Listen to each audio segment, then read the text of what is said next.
Hey Hearties, you're listening to the Hearties Hotline, your connection to Hope Valley, hosted by me, Casey, and my friends Caroline and Cammie. A special thanks goes to our friend Brian Bird for letting us use the music on our show. Without further ado, grab a scone from Abigail's and enjoy. Hey Hearties, welcome back to the Hearties Hotline, your connection to Hope Valley. This is going to be a good one today. We have... Oh boy. We are so excited. I know I teased this a little bit on the Instagram stories a few weeks back, and I said we might be talking to someone. Yes. And one of you guessed correctly. Oh. One of them guessed correctly. One of you guessed correctly. Lots of great guesses, lots of people that we really would love to have. So keep tweeting or do whatever you need to do to let the fans tag them. Yeah, let them know we want to talk to them. But Kristen Hardy, you are correct. Yay, Kristen! Yeah. So we have Hope Valley's signature redhead. Yay! Yes. Molly Sullivan, Johannah Newmarch herself. Let's get her on the line. All right, let's get her. Hi, Johannah. Thanks so much for coming on the podcast. It's great to be here. Thanks for having me. So it's been a crazy year and a crazy year plus, kind of. So Yeah. How have you been coping with the pandemic and everything? What have you been doing to keep yourself busy? Did you pick up any hobbies or anything like that? Yeah, well, I wish I could say I have so many friends who've written 3 novels and learned a new language, and Wow. and I'm over there going, oh wow, okay, I'm feeling like I got to step up my game here. But yeah, no, I've spent a lot of time. I'm very fortunate in that my family has a property on one of the Gulf Islands off the coast of Canada. And they're known for their absolute majesty and beauty. And so I've been very fortunate to be able to sort of sequester away for the majority of the lockdowns. And obviously when I wasn't back in bigger cities filming. So I've been very grateful for that. I've been just trying to spend a lot of time just really being present and just, spending time in nature, spending time, watching a sunrise, drinking a cup of coffee, enjoying my dog, reading, obviously I probably read a little bit too much of the news just because, you want to keep your finger on the pulse of everything that's happening in the world, for better or worse, mostly worse right now, unfortunately. Yeah. And so, yeah, I mean, I like everybody. I did a lot of escaping into wonderful television shows, which I love anyway. I mean, I'm always like, oh, it's research, I'm right. Absolutely. Research, part of my job. I've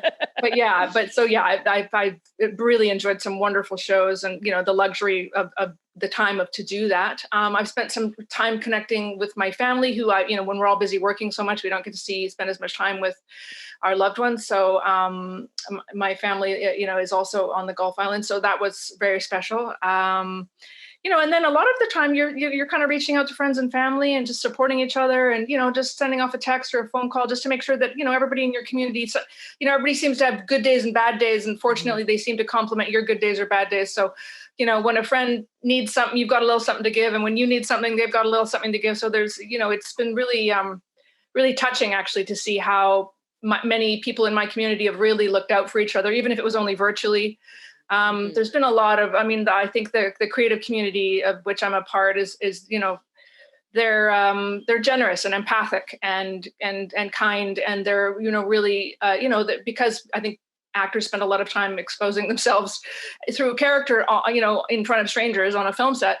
I think that probably one of the good things about being an actor is it kind of, you're probably a little bit more forthcoming about, your own personal struggles because, you're spending time trying to understand the human condition, hopefully. Mm-hmm. And that sort of translates to how you, interact with the world, I would hope. And so I feel like our community is really open about mental health and people, really being open, trying to be open with their struggles and just letting everybody know that they're not alone. And, it's been actually really touching. I think that's the thing whenever there's any times of crisis, it brings out the best and sometimes, unfortunately, the worst in people. But I've seen a lot of the best come out during this pandemic. So That's a very long-winded answer to your question, but it's actually been really touching to see how much time and energy people have spent on making sure that people are doing okay. Because it's, for people who live with, family, that's wonderful. But I have a lot of friends who are stuck in an apartment alone for much of last year. And that's really hard, So, yeah. Yeah, and that is one thing I've noticed about like community, whether it's the Hearties community or our own personal communities. I feel like there've been a lot more empathic people, and we have been talking a lot more about mental health and anxiety, which is great. So it's good to hear that you've had a community to rally around you, and you've been able to depend on those others. Absolutely. And also one of the other hallmarks of the acting community is people's amazing sense of humor. So, along with the wonderful empathy and love and support, there's been, a lot of fantastic, humor used as a coping mechanism, right. I have absolutely enjoyed some, from whether it be a silly meme or a funny video that someone posts, it's been really delightful. So, right. Yeah. Okay. I got to know. Best show that you've watched during this time? Oh goodness. Okay. I should have come up with that quicker. There's been so many of them. Gosh. The one I did recently, which was quite dramatic, I think it was shot in Toronto, was the Nicole Kidman one called, I think, The Undoing. I heard about that. Quite a dramatic thriller. I enjoyed the performances. I think what I really enjoyed about that one was getting to see Hugh Grant play a very different character than what we're usually seeing him, the sort of, sort of cute British rom-com guy, but he's a very fantastic actor. So as an actor, I really enjoyed watching him do a very different kind of role. Oh goodness. I'm drawing a blank. I've seen so many of them. They're all just washing into each other. I did enjoy an HBO show called Lovecraft Country. Lots of issues brought into that one. It's quite an interesting supernatural story with, historical issues and race relations. It's quite an extraordinary show. Again, phenomenal actors. I tend to be drawn to shows to watch for particular performances that I'm interested in watching. So, yeah, those two shows really delivered from an acting point of view. Yeah, great. That's awesome. Well, Johannah, we would love to get to know you a little bit better. How did you get into acting, if you don't mind telling us? Oh, of course. Yeah, my pleasure. Well, I was from about the age of 7 to my late teens, I was a very passionate dancer. So it was predominantly classical ballet. I took that very seriously. And, I did a little bit of modern and jazz on the side, but it was predominantly ballet. And I loved it. But I think I got to an age when I realized that maybe the physical stresses of being a dancer might not lend themselves to longevity. I think from a young age, I think I could see the writing on the wall that maybe as a dancer, your actual career is probably, let's say, over when you're, in your 40s, just because it's so challenging physically. And then you become a teacher. Not that there's anything wrong with that, but I think I could see the writing on the wall there. And as much as I enjoyed it, I was able, I think around the age 15 or 16, to start dabbling in acting. Because, once you're a performer, kind of always a performer. So I naturally sort of segged into, I started, doing a few classes and booking a few roles and started to really, really enjoy that. So I decided that I was going to start pursuing that more as a professional, avenue rather than dancing. As much as I love dancing and will always love dancing, but yeah. Oh. I can see you as a ballerina. Oh, well, thank you. That's a very kind thing to say. Well, I was just going to say, I would love to see Molly on the dance floor. Yeah, let's see Molly cut a rug. Yeah. Hopefully, I will let John Tinker know that you said that. John, the Hearties want to see me dance, okay? Yes. Absolutely. Two witnesses right here. Maybe we'll be coming into the Charleston in a few seasons or something. Oh. That would be something to see. That'd be fun. So fun. And all of that very provocative music that's happening in the saloon, Oh, goodness me. When Florence pulls down her jacket, it's very provocative. It's one of my favorite lines in the entire, I could watch that. I laugh every single time. Yep. Right? Perfect. But Loretta she plays that character so perfectly. Oh, she's fantastic. I adore Florence. As a viewer, I adore Florence. Yeah. Well, one of our favorite questions to ask our guests is favorite non-Hallmark project that you've ever been involved in, and favorite Hallmark project that is not When Calls the Heart, because obviously that would be the answer. But obviously, oh gosh. Well, I have to say one of the projects that was non-Hallmark that I had the most fun on, and it might not come to as a surprise to someone who's listened to me before. It was Cinderella's Story, the Christmas Wish. Of course, it was just so much fun to get to play. Excuse me, I'm slurring. I've got my Invisalign in here. You're good. I'm not drunk.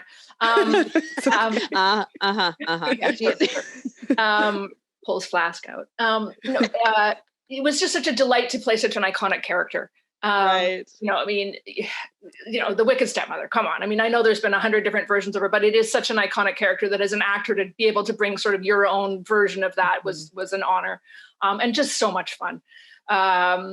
The writer director Michelle Johnson Sellers, she did such a great job writing the character that it was really easy to just step into her shoes and bring her to life. So that was just so much fun. I mean, every time I would drive home from set, I mean, I'd be exhausted, but I would just go, I'm getting paid for this is the best.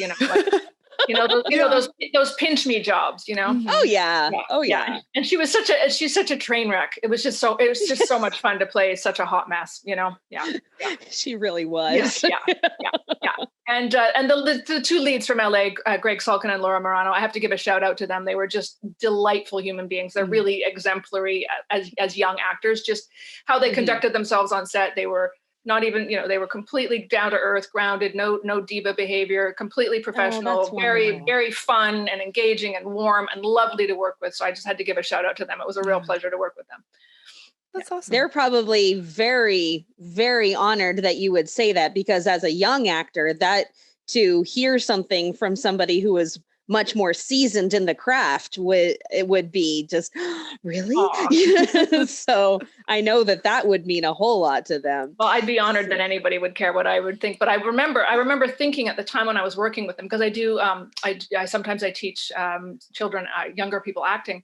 It's just a passion of mine on the side. And I remember thinking to myself, I really wish I could bring my class to this set to watch Greg and Laura work and conduct themselves, because it would be this. I would say to them, like, okay, kids, watch. This is how it's done. This is how a young person who's doing everything right in the industry conducts themselves. So yeah. So what about your favorite Hallmark? Oh, sorry. Gosh, yes. My favorite. Okay. While you're thinking, my daughter loved you in Project MC Squared. Oh. Well, another villain. The villains are so much fun. They are. They're so much fun. And again, that was such a fun show to be on. And the my young castmates on that show were, again, just delightful girls. So young ladies, I should say. But tell your daughter, thank you for watching. I'm honored. I will. Yeah, I think probably one of my, I've had a lot of fun on garage sales, because I get to work with Kevin. He's just a delightful, my husband, Kevin O'Grady, is just a joy to be with. And we just laugh our butts off whenever we work together. And that was a great show to be on for many reasons. But I think probably one of the ones I enjoyed the most recently, just because it was such a different, I haven't had the opportunity to play that kind of character more recently in my career, was Haley Dean. I got to play a nurse who was really struggling with some stuff in her personal life, and it was nothing glamorous, hair pulled in a ponytail, no makeup. It was really pared down role, and the cast were wonderful on that show, and I got to work again with Viv, who I absolutely adore. I've known him for years in the community, and he's just one of my favorite humans. He's just such a generous and incredible human. So to be on set with him was really delightful. And I mean, the lead was phenomenal. She's also an absolute gem of a woman, Kelly Martin.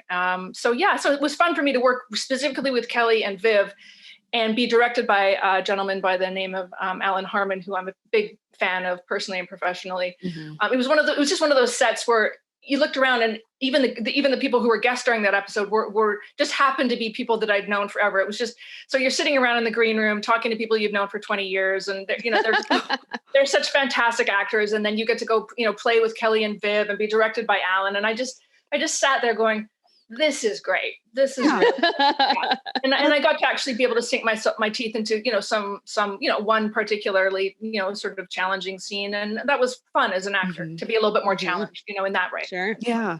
Yeah. Yeah. I loved you in more recently, the Martha's Vineyard. Oh, did you? Oh, goodness. Yes. That was really fun for me. I mean, that was one of those ones I genuinely think you didn't see that coming, did you? That it was us. No. I thought they did a really good, because let's be honest, some shows, no matter what the genre, are predictable or a little bit more. You can see it coming a mile off, but I think they did a really great job of that. They did. It's not obvious that we were the bad guys. Yeah. It did have me guessing. I because you were on it, I was like, oh, I bet she's it.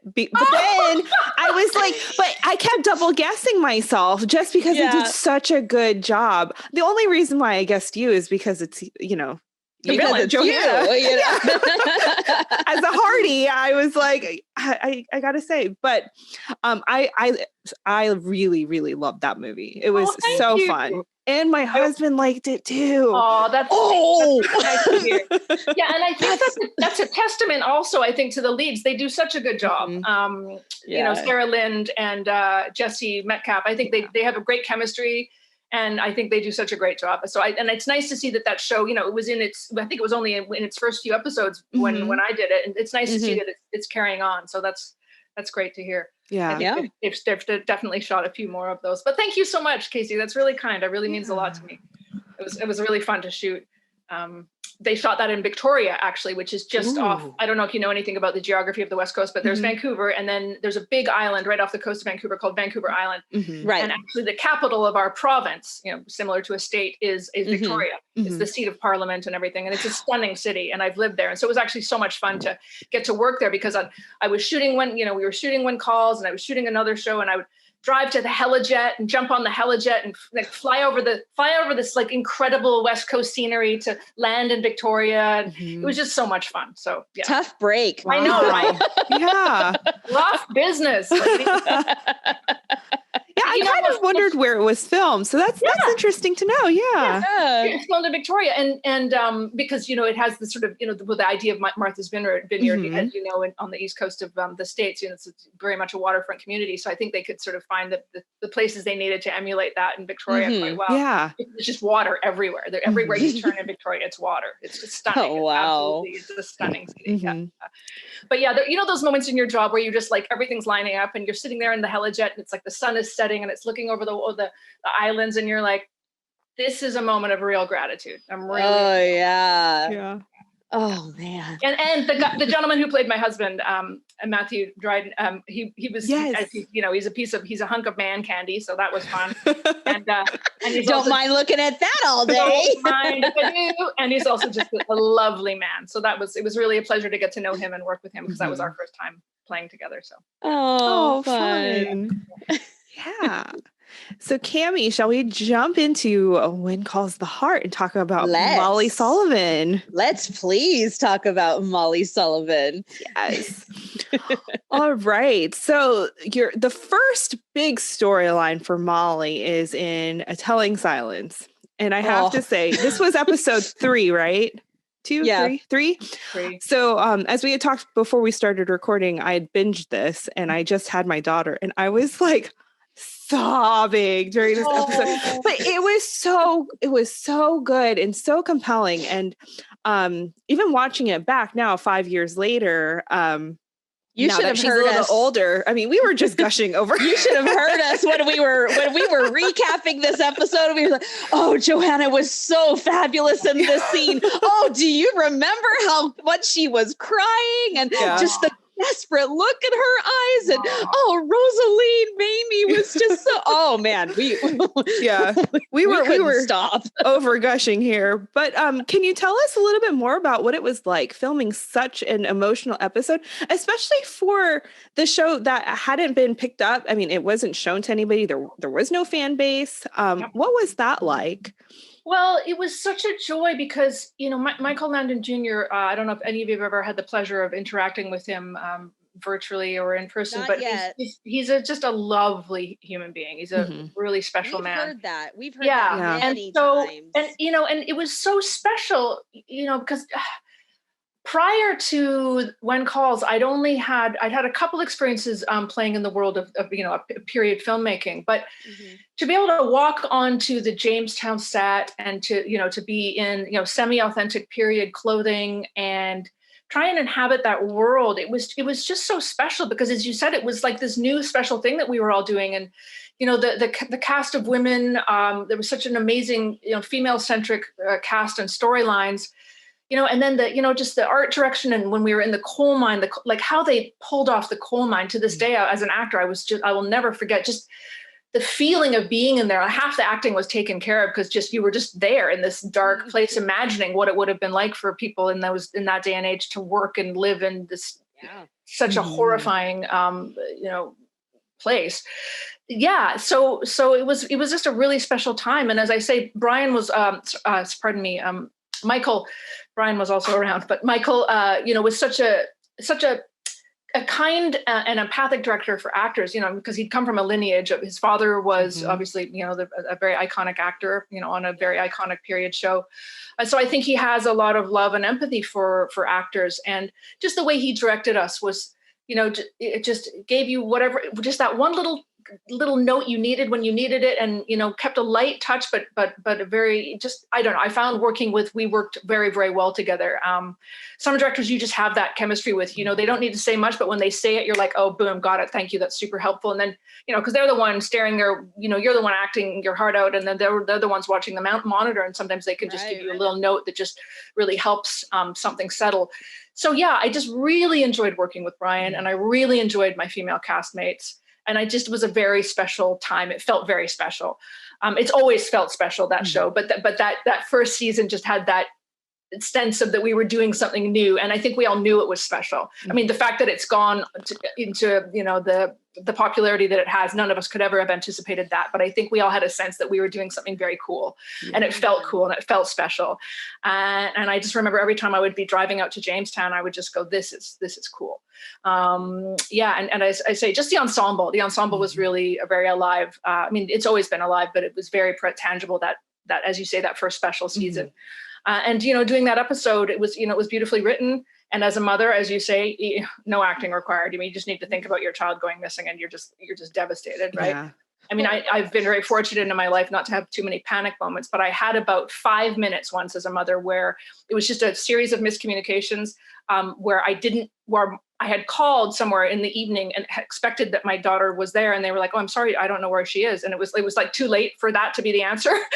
And so I remember for about 5 minutes, it was just an innocent misunderstanding. But for about 5 minutes, I literally did not know where my child was. And, she was a 13 or 14-year-old vulnerable girl, and she had been on public transit or whatever, cell phones, it was one of those circumstances where I just didn't know where she was. And it was only for about 5 minutes.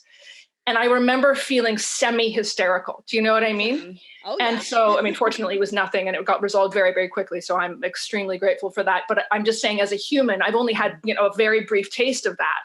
So, even though Rosaline wasn't missing for that long, as you can imagine, as mother, like back in the pioneer days, like, is she in the woods? Did a bear get her? Did she fall off a cliff? Like, the primal panic of that is so palpable, right? Yeah. So all I'm saying, guys, what I'm trying to say is, Michael Landon created this beautiful set where we were supported as actors. The script was there, and then the atmosphere was so beautiful. Just being out in Jamestown, you really did feel like you were in that time and place. So put all that together and stir it in a pot, and there you go. It was just such a pleasure to just slip into that world, to do those scenes, and just try to bring your authentic self to them. So it makes me very, very happy that they touched you. It means a lot to me. Thank you for that. Oh, it touched us. Oh, yes. That's putting it very lightly. Aww.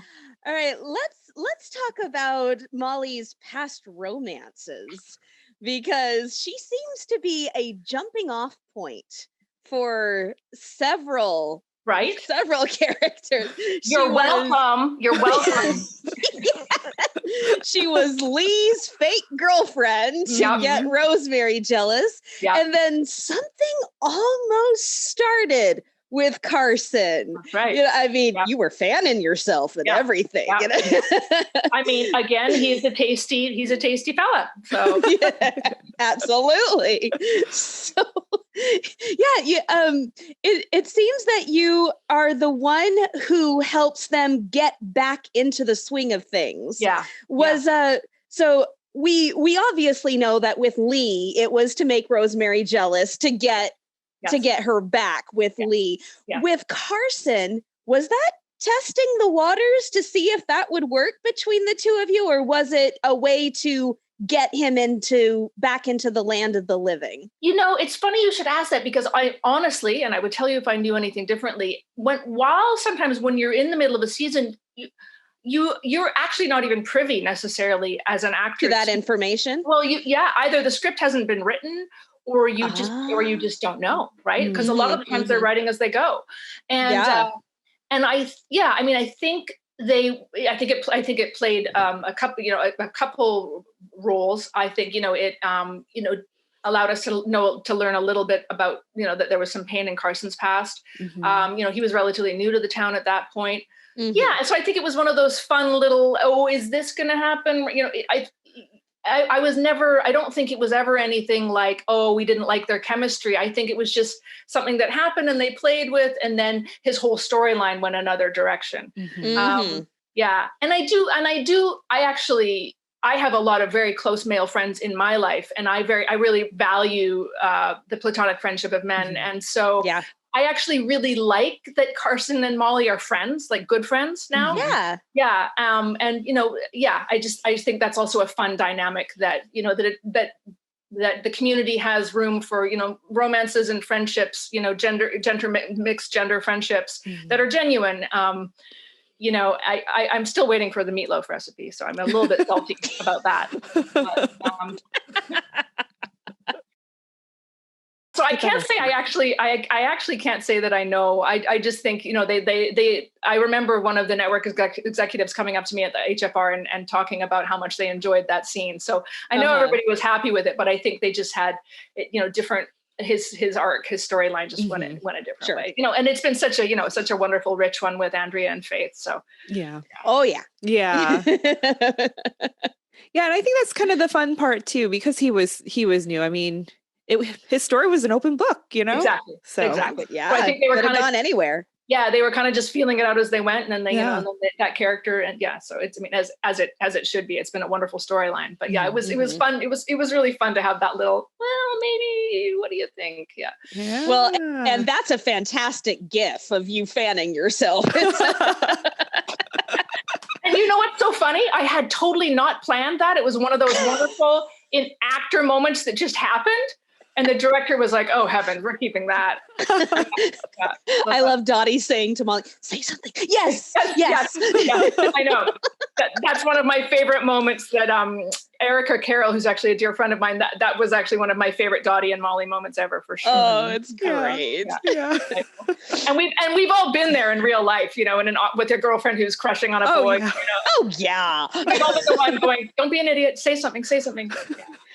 And we've all been the idiot too. Absolutely. Yeah, absolutely. Well, you have zero chill. Your chill is completely gone. And you're blubbering, or you're saying nothing. Yeah. Or just gawking, like. Yeah. Okay. Yeah. Jaw.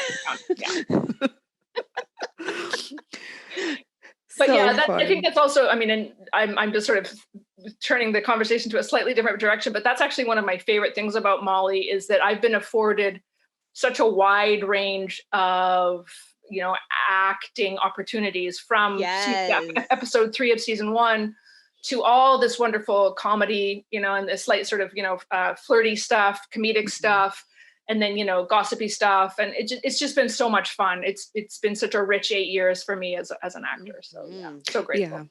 Yeah, we definitely see that growth in Molly and the different, the layers to her. So that's just fun as a viewer, especially because you've been there since literally day one. Right? Thank you. You Yeah, are the very first star on the show to be on our podcast that has been there from day one. Oh, yeah. What an honor. What an honor. So it was very exciting for us. We said, oh my goodness, we are getting somebody to come on the podcast who has been here from day one. This is amazing. That's so thank you. It's funny because I sort of forget that sometimes, but you're right. It is day one. Yeah. So speaking of season one, I know one big question a lot of Hearties have is, where's your daughter? Where's Rosaline? Now, I believe Mamie, that's how you pronounce her name, correct? Yes, Mamie, I know she was auditioning for Anne with an E, I think it was. Such a wonderful show. During that time period, and I think maybe she had taken other pieces, but her character obviously is somewhere. Where do you think she is? I feel like, maybe she went to boarding school, university. I mean, how old is she now? She would have old enough, especially for back then. Yeah, exactly. Back then. Yeah. She would be old enough to go to university for back then. Yeah. I feel like you never know. John Tinker is such a wonderful and creative writer, and he's pulled so many things from past episodes and kind of brought them into the like he's referenced. He's a man who knows the show, and he's referenced some wonderful through lines. So we are going to eat that up. Yes. Honestly, I'm so excited for season 8, you guys. It's just going to be such a wonderful season for the audience. But I what I'm trying to say is I feel like there is maybe some opportunities for storylines that sort of fizzled out to maybe get new life. He's thrown out all kinds of wonderful ideas for season 9. So who knows? I mean, maybe we'll see Rosaline again. Wouldn't that be wonderful? Because that would be amazing. She's such a wonderful actress and just a lovely girl. So that would make me very happy. Yeah. And Molly mentions her like really fast in passing when Jack is talking about the bear and Flomo runs into the mercantile and you say something about about Rosaline. Yeah, I remember giggling about that, like, she's still here somewhere. Apparently she hasn't forgotten about her own child. Yes. Rosaline said she heard something at the door. Exactly. I know. I appreciated that they put that in there. Mm-hmm. Yeah. So since Telling Silence, Molly's storylines have kind of lightened up. So what would you say is your favorite Molly or Flomo moment? Oh gosh. I did really enjoy playing with Kevin when we were toying with Pascal. That was really fun. Yeah, that was really, really fun. And obviously I really enjoyed playing with that little storyline I had when I showed up unbeknownst to Carson working for him. That was fun too. That was really fun. So I'd say both of my favorites. Oh, nice. Yeah. So those were really fun. I mean, and Flomo, so many of my favorite Flomo moments are literally just little tiny moments we've had, or just where I watch them, in the moment when you're shooting them, you're kind of like, okay, well, I hope that worked. The pace of shooting is everything's so happening so fast, and you're just sort of doing your best and hoping it all comes together. And then sometimes when I see something on the screen, it's almost like something being greater than the sum of its parts. Like, there's Loretta and then there's me, but you put us together and there's almost something bigger than both of us in those two characters coming together. And I think and sometimes I don't even see it necessarily while I'm doing it. It's only after, and then I see it in a GIF or I see it in something that someone comments that I go, that's funny. You know what I mean? Like, I don't mean to sound like I'm giving myself a compliment, but like there's something about our chemistry together that just really works. It's Kismet. There we go. Yeah. So like, as you said, so many of my favorite Flomo moments are just a look or like that one, as you say, where Loretta goes, very provocative, and she pulls down her coat and I sort of look at her like so many of my favorite ones are just those moments or where we're doing a terrible job of trying to stay cool while Nathan is asking where Elizabeth is. And we're like, yes. Like, and we're just such bad actors, like in the scene we're actors, you know what I'm saying? just the characters are bad actors. Yeah, I can't say I have a specific favorite Flomo one but they're all the ones I like the most are just those little moments, that we're comedic relief, so. Yes, for sure. Yeah. You guys do play off of each other so well. Oh, it's amazing the way you guys play off each other. I mean, why do you think you've been shipped? Right? Yeah. And also, like, you probably already know this, but like, I adore Loretta in real life. She's just such an absolute gem of a woman. So our friendship is so genuine that it's just so fun to we just pick it. Every time we show up, you drive there early, you get all gussied up, and you meet on set, and you're like, "Hey, here we go again." You just you slip into their shoes, and then boom, there's Molly and Florence. It's so natural for us. So, Yeah. So we've seen Molly in several occupations, not to mention she's just starting to get started with the telephone. And that's, we've got housekeeper, we've got secretary, we've got telephone operator. What do you think, as the actress who is creating her, what do you think is her finest skill? What is Molly's finest skill? I am not sure that we've seen it yet. I think that storyline might still be coming. I mean, obviously she loves working at the infirmary. I think she fancies herself a very fine organizational skilled organizer, and constantly ill. A hypochondriac as well. Yes. Goodness, that was fun. But honestly, I feel like there's going to be something, and I'm not just playing coy. I feel like there's something brewing in the next season or so for Molly that's going to be her maybe finding her feet a little bit more professionally in something that's maybe more of an actual calling for her, as opposed to, it's a small town, you take what you can get, right? So I feel like John Tinker's just got so many, he's such a fountain of creative ideas. I feel like he's got so many ideas in store for all the characters, that I feel like maybe Molly's best step professionally is yet to come. Okay. That's just an instinct. That's an instinct. Cool. I'm not playing coy. I just feel like John's gonna come up with some interesting idea there. Yeah. Well, you would know. Yeah. We look forward to that. Thank you. Yes, indeed. So in general, do you have any fun or funny behind the scenes moments or stories that you can share? Maybe like some cutting up or shenanigans or whatnot? As you probably likely know, several of the cast members are very fine singers and musicians, and so there has been a few times, late where all of those big scenes where all the cast are there, and I always feel so sorry for the hair and makeup team because they've got they're run ragged that day.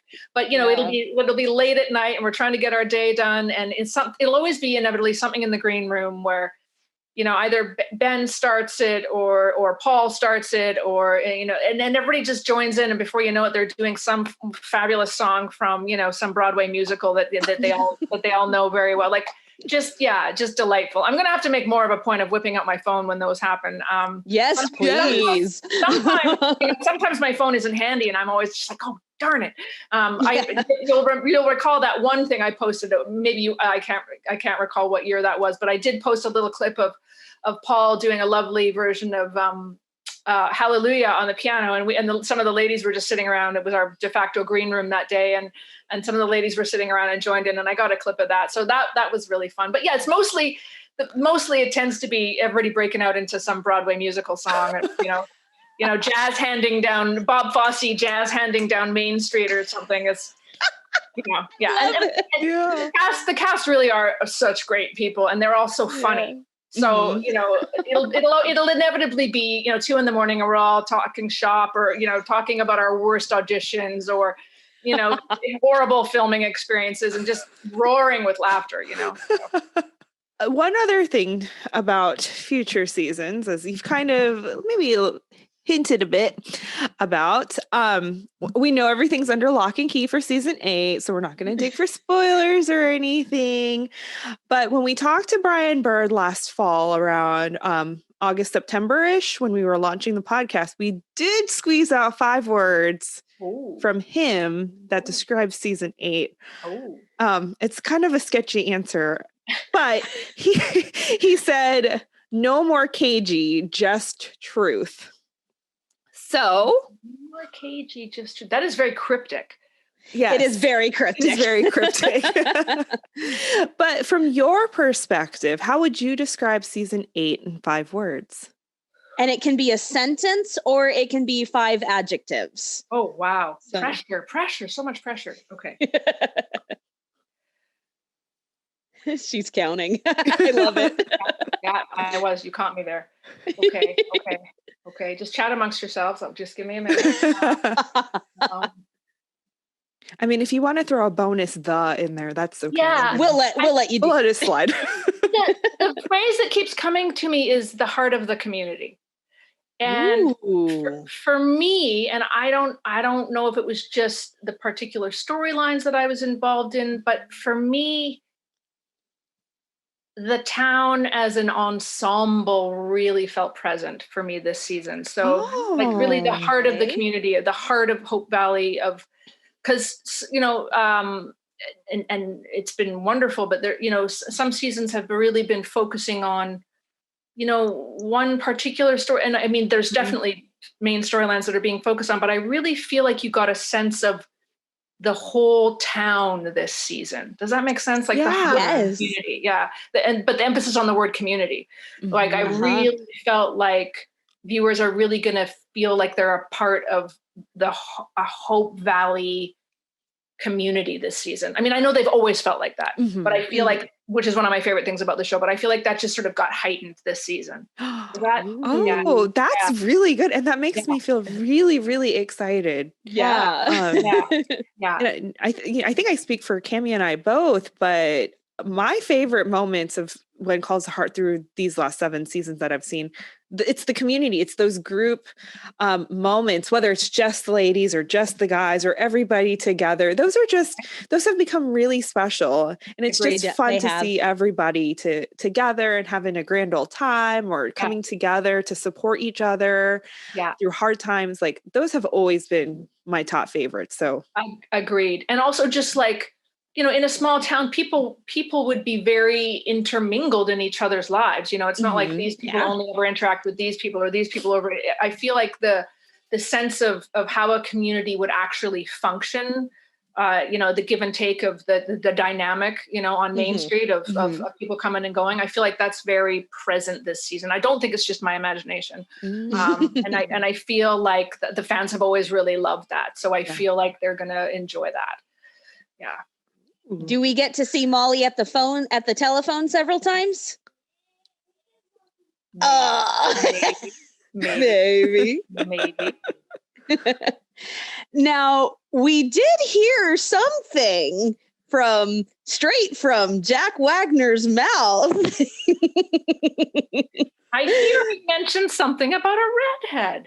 Just a little something about a redhead, and I don't think he's talking about me. Given that there's only a small handful of us, that does increase the statistical possibility of it being something to do with Molly. I mean, if you just do the math, right? Yeah. I'm looking forward to the two of you being in more scenes together, because that is gonna be something to see. I really enjoy Jack's the character, Bill Avery, and I just love that he's crotchety. I love that he's a wonderful mix of salty and kind. It's a really delightful mix, and it's such a pleasure to be able to act, in scenes with him. I really enjoy working with him.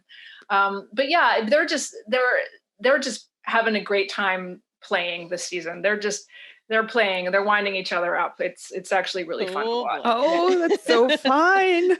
This is gonna be fun. Yeah, it's really fun. It's a really delightful season for so many reasons. Yeah. Oh boy. How many days? Right? How many sleep? Let's get there. Yeah. It's like we're counting down to Christmas. Yeah. Same. Yeah. But again, I feel like that idea of, friendship, whether or not romance blooms from it or not, is something that's really fun to play with, Yeah. Absolutely. Yeah. So that's kind of, Jack and I are definitely having a fun time, just, giving each other a hard time as characters. Just, it's really fun. Yeah. You didn't hide another compass, did you? Mercifully, I did not. I wasn't Molly's not cruel. I remember watching and I just went, oh, come on, Molly, really? Just really? I know. Yeah. It's like technicalities. I mean, yeah. And Bill's just like,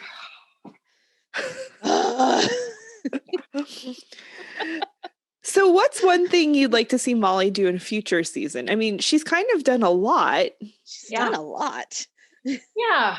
I'd say it would be fun to see Molly, I don't know, maybe in some, I mean, I have nothing to base this on, but maybe more some part, I don't want to say leadership because that gives the impression of something mayoral or something. And I'm not talking about that. I just mean it would be fun to see Molly maybe doing, I think maybe something, this just came to me, but maybe something around female empowerment, like, like something taking charge of a situation or something. Yes. Like, but I mean, or, coming up with some leadership position for young women or, something in the world of, I mean, you get to a certain age and, you want to give back to the community. So maybe it might be fun to see her sort of start up an organization that was, about helping, young women with something, I don't know. I just feel like that. I think that would be a fun, something that hasn't been explored for Molly in that kind of a leadership position. I mean, in the community, just something that she's passionate about bringing to the community. That would be fun. Yeah, that would be fun. Yeah, that would be. Yeah. All right. If you could have anyone of your choice come on as a guest star, who would you choose? Oh, goodness. Well, I'm allowed to say this because she's been seen in a teaser or a promo or something. But one of my wishes has already been fulfilled was that Terrell Rothery, yes. So I know that little cat's just a tiny bit out of the bag, but she makes an appearance, and I think very highly of her as an actress and as a human. So that was really delightful. I remember we were in an acting class together years ago. And I remember as a younger, she's a little bit older than me, as a younger woman, I just remember being so, she was like goals to me as an actress. I thought she was so talented. So it's been really lovely to see her career over whatever it's been 30 years or something. So yeah. But gosh, it would be really fun. Are you talking like stars or just, or locals or anyone? Anybody. Gosh. If you could have anybody of your choice, come on, who would you pick? Wow. And if you wanted to pick somebody local and a really, really huge star, go for it. Yeah. Okay. So local, I think Lisa DeRue, who's she's on the baking, I was on one of them, the plum. Murder She Baked. Thank you. Baking. Murder She Baked. Thank you. I was plum was stuck in my mind because that was the one I was on. As you know, she's one of the key players in that. And I think she's so good in that. And I think she's so funny as her sister. And I just think Lisa's a delightful. I think she's such an extraordinary comedic actress. She is. Yeah. She is really so funny. She's so good. Every time I see her, I'm just like, gosh, you're so good. Like, I just never get over I never get over how good she is. So I think her in a comedic role on Hope Valley would be absolutely delightful. And then gosh, as for superstars, I mean, I think she's probably outside of our budget. In fact, I'm entirely sure she is, but I love Cate Blanchett so much that I think I think she'd be a pretty powerful force in Hope Valley. So that would be she would. Yeah, right? Absolutely. All right. Well, our final segment is Rosemary's Rapid Fire Questions. Ooh. So Yes, it's a Hearties hotline version of Teen Beat. Okay. Kind of just the 60-second rapid. Okay. All right. I'm ready. I'll do some stretching. All right. Okay. Get those muscles ready. Yeah. All right. Question number 1. Your favorite set location on One Calls the Heart? Oh. Well, it no longer exists, but I have to say that the Mine. I think the Mine from an art direction point of view was absolutely extraordinary. Yeah. Mm-hmm. Absolutely. Yeah. Outside of your own character, which character would you like to play for a day? Oh, Florence, 100%. I love it. Totally. You and Loretta can swap for a day, you know? Yeah. Like a Freaky Friday thing. That would be great. So switching of name tags at work, you know. Yeah, exactly. There you still be Flomo. What modern convenience would you take back to 1910 if you could? Oh, well, I mean, let's be honest. I mean, I think plumbing. Yeah. It's kind of important. Nice. Yeah. Mm-hmm. Would you, as yourself, rather eat at the saloon or Abigail's Cafe? Oh, wow. That's a tough one. I think I have to say the saloon only because Gustav's accent kills me. Oh, yes. Kills me. That's good. The guy who plays that character, he just kills me with his French accent. So if I could eat, French onion soup and listen to that accent, I mean, that would be a good time. So it's less about the food. I think the food in both places is fantastic, but Gustav's accent, he deserves a shout out there. It takes it up a notch. Yeah. Who in Hope Valley would you, Johannah, who would you rather work for or with? Would you rather work for Gowan in the petroleum company, Lee in the lumber mill, Lucas in the saloon, Yost in the mercantile, Florence on the phone, or in Dottie's dress shop? Oh. Or anybody we haven't mentioned. Me, Johannah. Yes. You, Johannah. Yes. Oh, well, I am a clothes horse, so it would have to be Dottie's. I love fashion. I love pretty things that sparkle. I love jewelry. I love fabric. I love fashion. Dottie's, 100%. Okay. Yeah. So regarding your castmates, these next questions are all regarding your castmates. Who is most likely to play a prank? A prank. Mm-hmm. I want to say Ben ? Okay. Like in the nicest possible way. Yeah. Yeah, sure. Has he done anything specific to? No, I just feel like he's clever and funny enough and creative enough and sweet enough that he'd come up with the best. I just think he'd come up with a great prank. If anybody was going to do a prank, it would be him, and it would be really cute. Ben is absolutely delightful. Yeah. That's what we hear. I've had some interaction with him, and he's marvelous. It's an absolute gem. You've kind of answered this a little bit, but who is most likely to burst out into random song or dance between takes? That would have to be Paul Green. Yep. Mm-hmm. Yep. Okay. Who is most likely to be found at Crafty? Me. I love snacks. I just do. I love them. Yep. Unapologetically filling her puffy coat, her set coat with whatever. And, little munchies. And. Yeah. I'm unapologetic about my love of snacking. Yeah.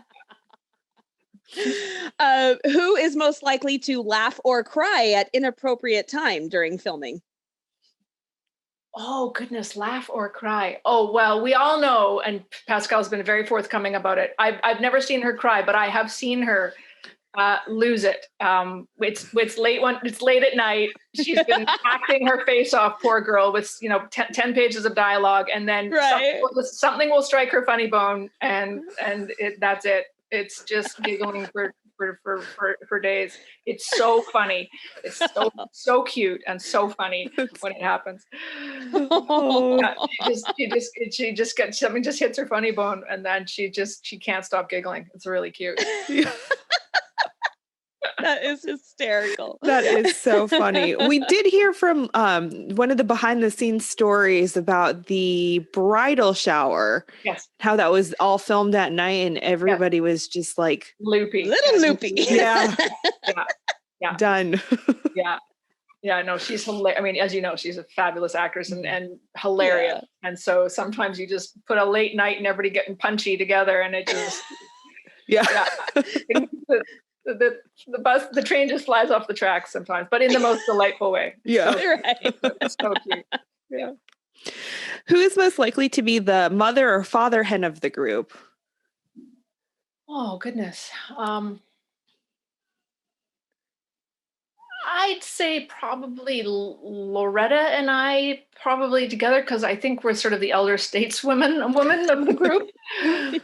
So we know we're moms. Andrea is newly a mom, but there's something about just having a woman of a certain age who's a mother. I mean, I think we both have sort of very maternal tendencies, and we worry about people, and so I'd say probably Loretta and I. Yeah. Oh, that fits. Yeah, it fits. It does. I mean, but Erin's, the mother hen of us all. So I definitely would have to give her a shout out that, if you ever need anything or have a concern or anything, she's the first to be there for people. So, So we've heard. Yeah. No, she's wonderful. That's awesome. Yeah. So she's the ultimate mother hen, but we're the wing hens.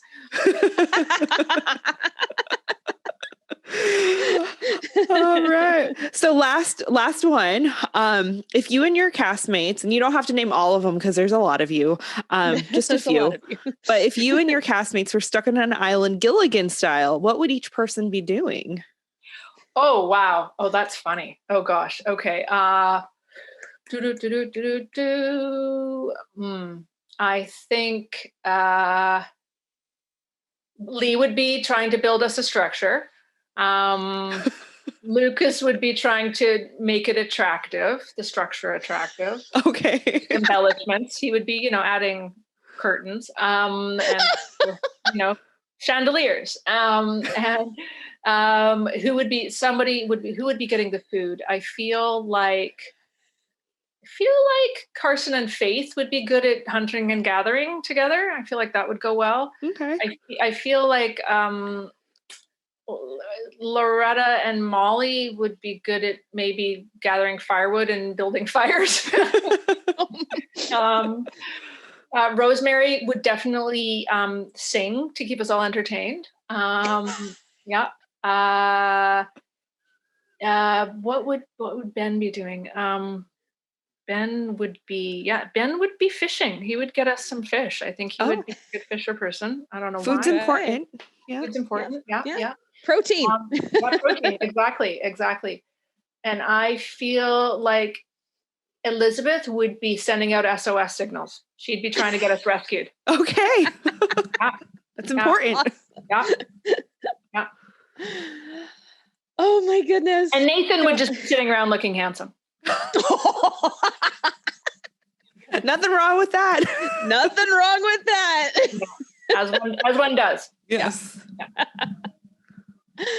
Oh, Johannah, I cannot tell you what a thrill and a delight this has been. Thank you so, so much for coming on the podcast and for being our very first guest who has been there since the pilot. My absolute pleasure. And, none of us are getting out much these days, so I'm definitely starved for human contact. So this has been really, really fun. Thank you so much, ladies. I've really enjoyed it. Horrible sacrifice, but call us anytime. And all the best with your beautiful families. It was lovely to get to know a little bit about you folks. Yeah. Yes, you too. Thanks for having me. Much. Thank you. Okay, love, all the best. See you on screen soon. All right. Bye. Bye.